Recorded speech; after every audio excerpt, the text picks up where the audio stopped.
Nel primo fine settimana di giugno, Santa Maria di Sala torna all'incantevole atmosfera medievale, rivivendo i fasti della civiltà cortese, cantata dai menestrelli nelle corti e nei castelli d'Europa.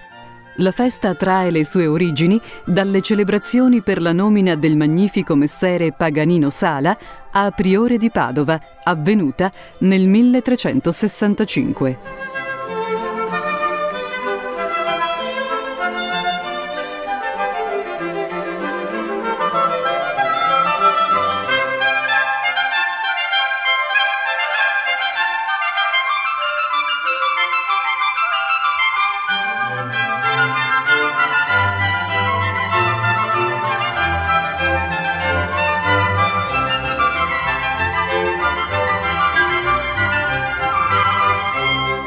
L'apertura dei festeggiamenti è affidata al suggestivo corteo storico con figuranti che impersonano la famiglia Sala ed il suo seguito di dame, cavalieri, armigeri vessilliferi, musici e falconieri.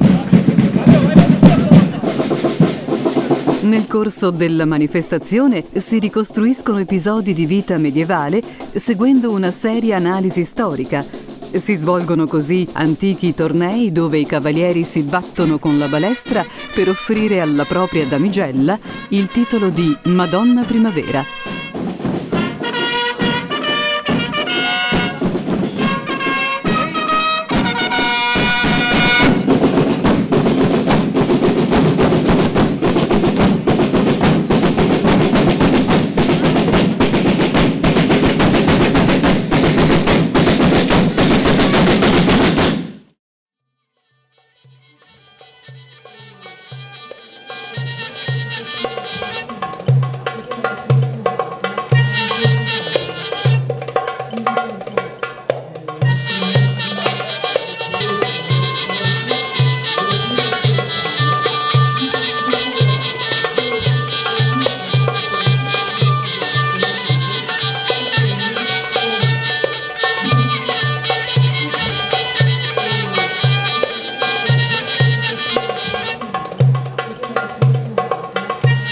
Le numerose associazioni culturali che partecipano con i propri personaggi animano la rappresentazione con scene di mercato, mostre di arti e mestieri e il dispiegamento di uno scenografico accampamento militare con prove cavalleresche anche per i ragazzi.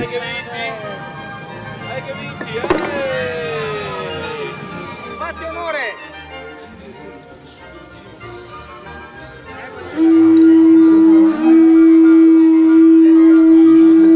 Alle spettacolari esibizioni di giullari, giocolieri, teatranti, sbandieratori, soldati, falconieri e danzatrici si aggiungono azioni teatrali di vita medievale ispirate al cantico delle creature di San Francesco d'Assisi, dando vita ad un quadro vivente e storico unico nel suo genere.